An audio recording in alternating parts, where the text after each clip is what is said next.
Live from Fargo and serving you on TV, online, and on the go. This is Valley News Live at 5:30.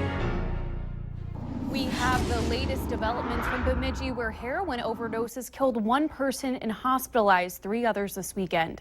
39-year-old Adrian Richard Dunn died in his Bemidji apartment, and since the incident involves 3 other medical cases, authorities are not releasing the rest of the victims' names.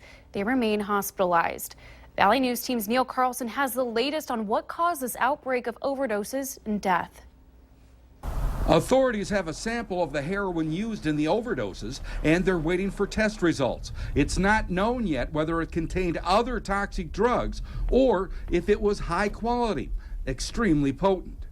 Heroin that they received is more potent than a dose that they've had in the past, then the same amount of heroin would be more potent, so they wouldn't be able to tolerate that higher dose without the adverse effects. Unfortunately, law enforcement agencies here in Bemidji, as with law enforcement agencies across Minnesota, are seeing an uptick in the use of heroin. Heroin's been a problem here too. Also, you're seeing more of it around town. Well, I think law enforcement in general in Minnesota has seen a significant increase in the use of heroin. Maston says new laws have made it tougher for people to get the necessary drugs to make meth or get the prescription drugs that contain the opiates like in heroin. So they're using heroin. It seems to be a never-ending battle. It continues to change. We don't condone the use of heroin or any other narcotics, but for those people that have loved ones that might be experimenting or using this or known users to them, they really need to pay attention because something out of the normal is happening here. It's a tragedy for these families. It's very unfortunate. It speaks to the presence of chemical dependency within our community, which is sad. From Bemidji, Neil Carlson, Valley News Live. Anyone with knowledge about this current case or the distribution of heroin around Beltrami County is asked to contact law enforcement. Not only did the temperatures take a dive, but the wind made it feel worse outside.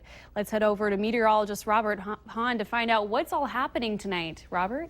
Tonight will be a cold night, particularly in areas that remain clear. Winds are subsiding, fortunately, as temperatures are rather cold out there, but we've got a very nice warm up on that 7-day forecast. We'll detail that in a few minutes. But right now, 0 in Roseau, 3 in Thief River Falls. It's 10 in Fargo, Detroit Lakes, and Valley City, 14 in Wahpeton and in Sisseton. Winds, again, much lighter than they were late last night. Early this morning, we saw winds gusting as high as 50 miles per hour in many locations, including a 48-mile-per-hour gust here in the Fargo-Moorhead area. The winds are creating a bit of a wind chill out there, as cold as 18 below in Roseau, -8 in Bemidji, 7 below here in Fargo. Clouds, we've got them, especially in the southwest. Across the northeast, where it remains clear tonight, see temperatures dropping well below 0. Where the clouds remain, it looks like we'll see the single digits above 0. We do have some snow that is developing across the western portions of our area.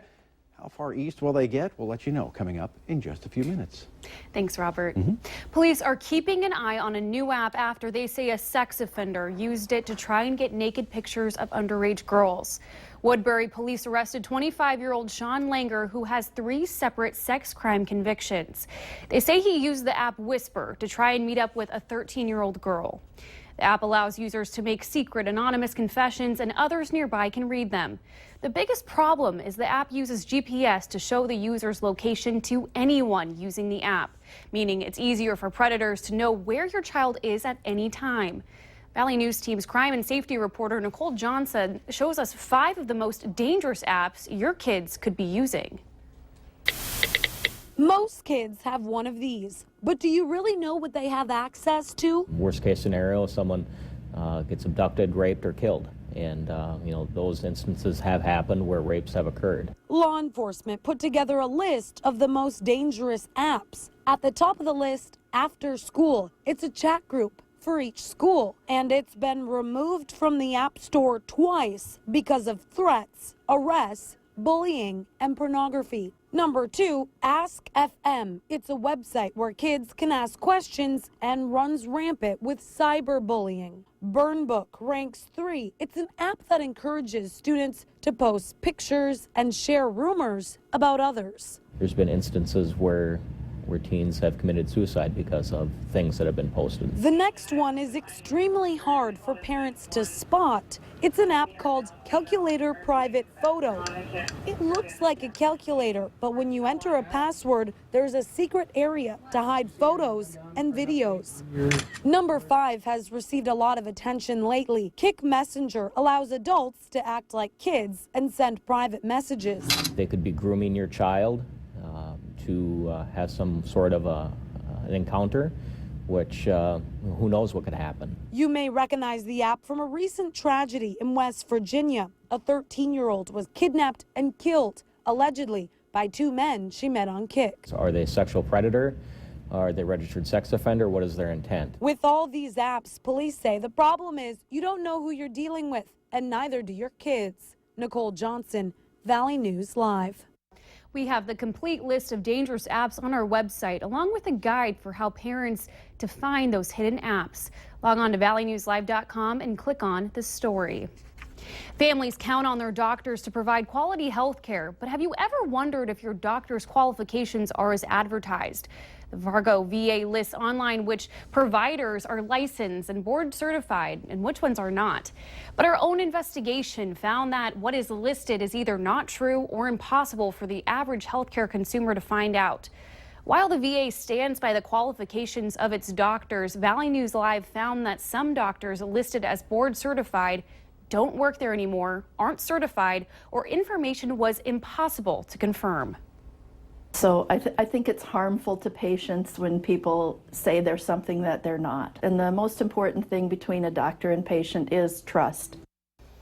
Be sure to watch tonight on Valley News Live 10 at 10 for Bradford Eric's investigation into doctors at the Fargo VA. 3 athletes from Minnesota State University of Moorhead are headed to nationals next week.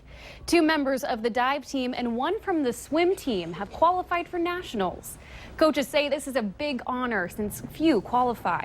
Aaron Sullivan is a sophomore on the swim team and says it's an honor to represent the school. I missed going to nationals last year by like 0.24 seconds, so it's really, really exciting for me.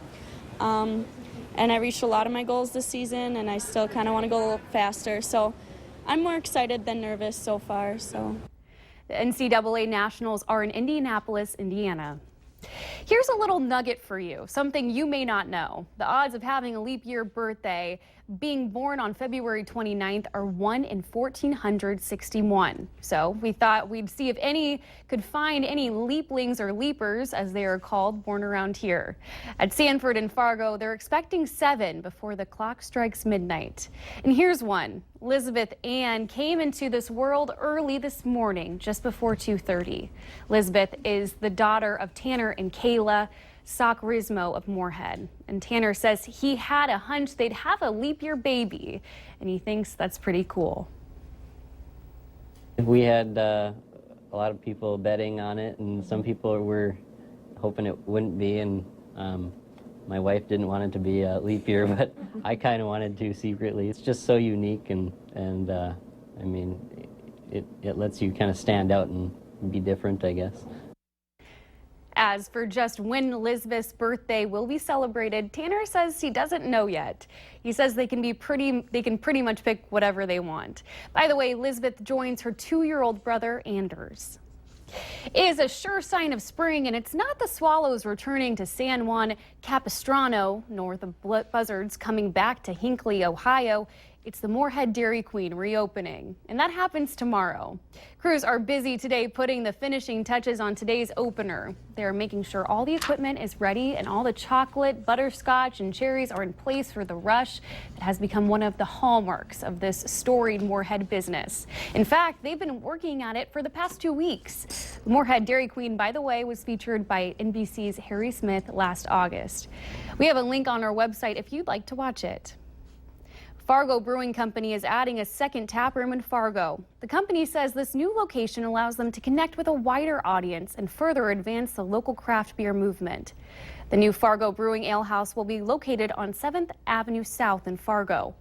Fargo Brewing Company will brew on-site and offer unique beers in addition to their current offerings. There are also plans for a limited food menu. Fargo Brewing plans to open the ale house this summer.